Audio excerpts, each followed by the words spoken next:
L'ordre final de Jésus. Une mission, une puissance, une responsabilité. Texte de base. Dans le livre de Marc 16, 15, « Puis il leur dit, allez par tout le monde, et prêchez la bonne nouvelle à toute création. » Introduction. Nous sommes arrivés à une génération où beaucoup se disent chrétiens, mais peu vivent réellement selon la puissance et les exigences de Dieu. Jésus-Christ, avant de monter au ciel, n'a pas laissé une suggestion. Il a donné un ordre clair, un ordre direct, un ordre universel. Allez par tout le monde. Ce n'est pas une option, ce n'est pas pour quelques élus, c'est une mission obligatoire pour tous ceux qui portent le nom de Christ. Aujourd'hui, l'Église doit revenir à la vérité. Nous ne sommes pas appelés seulement à croire, mais à agir. 1. L'ordre de Jésus, une mission mondiale. Dans Marc 16, 15, Jésus dit « Allez par tout le monde ». Cela signifie pas seulement dans ton quartier, pas seulement dans ton église, mais partout. Le christianisme n'est pas statique, il est en mouvement. Jésus n'a jamais dit « Restez dans vos bâtiments, attendez que les gens viennent ». Il a dit « Allez ». Pourquoi cet ordre est important? Parce que le monde est perdu.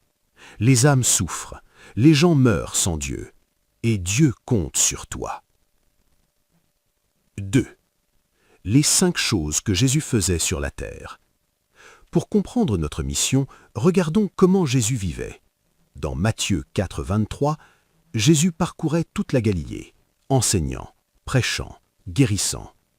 Nous allons détailler ses actions. 1. Il prêchait l'Évangile. Jésus annonçait la bonne nouvelle. Le royaume de Dieu est proche. Repentez-vous. Aujourd'hui, beaucoup parlent de motivation, beaucoup parlent de prospérité, mais peu parlent de repentance. Un vrai leader prêche la vérité, même si elle dérange. Il parlait de son Père. Jésus disait constamment « Mon Père ». Il glorifiait Dieu, pas lui-même. Aujourd'hui, certains leaders se glorifient. Ils cherchent la reconnaissance. Mais Jésus nous enseigne, le centre du message, c'est Dieu, pas l'homme. Il priait beaucoup. Dans Luc 5, 16, « Mais lui, il se retirait dans les déserts et priait. » La puissance de Jésus venait de sa communion avec Dieu. Aujourd'hui, beaucoup veulent la puissance, mais refusent la prière. Sans prière, il n'y a pas de puissance. Il nourrissait les gens. Dans Matthieu 14, 19, Jésus multiplie les pains. Il ne prêchait pas seulement, il répondait aux besoins physiques. Aujourd'hui, l'Église doit aussi aider les pauvres, nourrir ceux qui ont faim. Un vrai chrétien ne ferme pas les yeux sur la souffrance. Il guérissait les malades, le plus important. Dans Marc 16, 7, 18, ils imposeront les mains aux malades et les malades seront guéris. La guérison est un signe du royaume.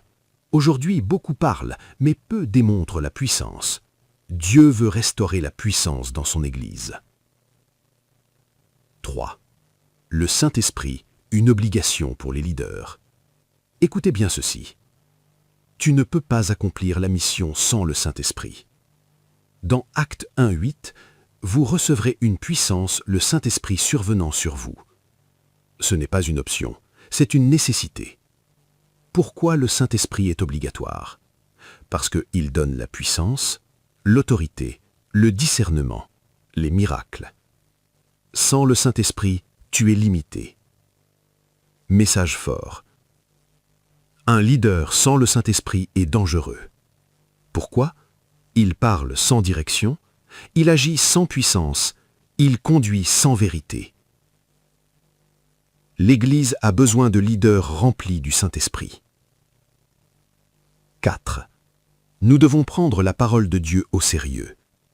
Nous sommes dans une génération où on joue avec Dieu, on adapte la parole, on cherche le confort. Mais Dieu dit, c'est le temps de revenir à la vérité. Question importante. Est-ce que tu vis réellement ce que tu prêches?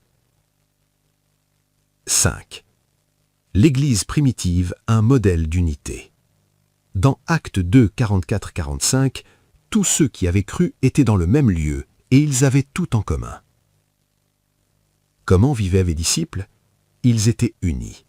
Pas de division, pas de jalousie. Ils partageaient tout. Personne ne manquait. Ils pensaient aux autres. L'amour était réel. Autre exemple. Dans Actes 4, 32, la multitude de ceux qui avaient cru n'était qu'un cœur et une âme.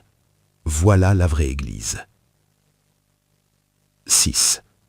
Le problème de l'Église aujourd'hui. Aujourd'hui, des membres souffrent, des familles ont faim, des gens ne peuvent pas payer leurs factures, mais l'argent circule dans l'Église. Réalité choquante. L'Église s'enrichit, mais les membres souffrent. Question. Est-ce que c'est ça l'Évangile? Non.